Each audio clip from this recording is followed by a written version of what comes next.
Ang San Carlos City Jail, nihimo og talakayan. Tingin ang mga biliso libre makapangutana kabahin sa ilang mga kaso.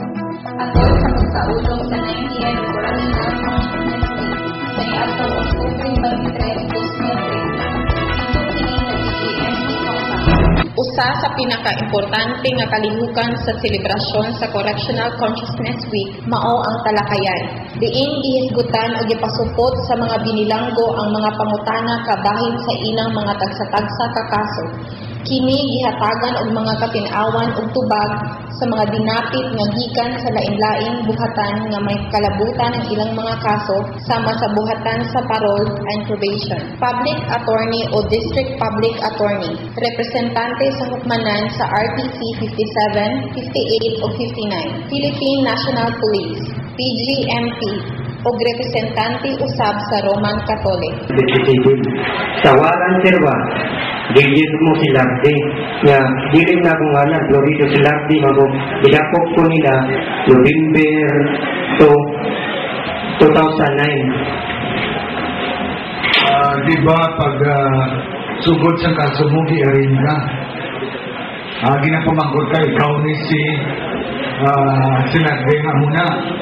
Dapat pag-arinsin mo, ginambal mo na nga siya rin hindi na mo ako nga lang. Isa ako nga korte, usually may wala sa mga middle name. Makita ko wala middle name, ginapamangkot ko na. Pa-produce ang ID ko may anak. Ang mga dinapit, mao sila si Judge Danilo Amisola sa Branch 57 o 58. Honorable Peter Parcon, MPCC Judge. Attorney Martin Raymond Carmona sa City Prosecutor Office. Attorney Danilyn Celeste sa Office of the Clerk of Court. Catherine Santillan sa Parole and Probation Office. PC Inspector Frankie Jingle Lugo. Deputy Chief of Police sa San Carlos City Police Station, Senior Inspector Kathleen Masit, BGMP City Jail Warden sa San Carlos City, Oglina Cosas, Jail Service Provider sa Roman Catholic.